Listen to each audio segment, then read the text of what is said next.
یہ جنڈیاں، یہ کمکمے، یہ روشنیاں، یہ چراغ، یہ آغاز ہے، اور یہ محبوب کی سیرت، یہ سفر اور منزل کی راہیں ہیں۔ اگر میں ساری بات کو 2 جملوں میں کروں تو میرے شیخ طریقت فرمایا کرتے ہیں میلاد والوں کی منزل کیا ہے، اس ایک جملے کو اپنے دل کی تختی پہ لکھ لے اور کبھی اس سے ہم انحراف نہ کریں، ہر لمحہ یہ سوچیں کہ ہم اس ضابطے کے اوپر موجود ہیں۔ میرے استاذ المکرم فرمایا کرتے ہیں کہ بیٹا یہ نہ ہو کہ لوگ تم سے پوچھیں کہ تم کون ہوتے ہو اور تم پاسپورٹ سے مذہب کا خانہ دکھاؤ، یہ دیکھیے اسلام لکھے ہم مسلمان ہوتے ہیں۔ کہا نہیں بیٹا، نہ کسی کو پوچھنا پڑے، نہ کسی کو بتانا پڑے، تم دور سے آ رہے ہو، تمہاری وضاحت، شکل و صورت، چال ڈال، انداز معاشرت، طرز زندگی اتنا خوبصورت ضرور ہو کہ لوگ مسکرا کے کہیں وہ دیکھیے میلاد والے آقا کا امتی آ رہا ہے۔ یہ میلاد کی منزل ہے۔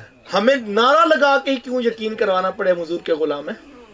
مزہ تو یہ ہے کہ ہمارے ساتھ رشتہ داری جوڑے تو اس کو یقین ہو میری بیٹی حضور کے غلاموں کے گھر بیٹھی ہے، وہ کبھی بے آبرو نہیں ہوگی، اسے کوئی رسوا نہیں کر سکتا کیونکہ وہ حضور کے غلاموں کے گھر بیٹھی ہے۔ کوئی ہمارے ساتھ کاروبار کرے تو اس کو قسم اٹھوا کے حلف نہ لینا پڑے، دھوکہ تو نہیں ہوگا، اس کو برادری سے آ کے نہ پوچھنا پڑے، اس کو یقین ہو یہ حضور کا غلام ہے، یہ کبھی دھوکہ دے ہی نہیں سکتا۔ کمال یہ ہے کہ میلاد والے کا کردار اتنا مضبوط ہو جائے، اور اگر ہم اس راہ پہ چل رہے ہیں تو پھر مجھے اور آپ کو مبارک ہو، ہم منزلوں کی طرف چل رہے ہیں، اور منزل حضور کی ذات، منزل ان کا پیغام، منزل ان کا اسوہ حسنہ ہے۔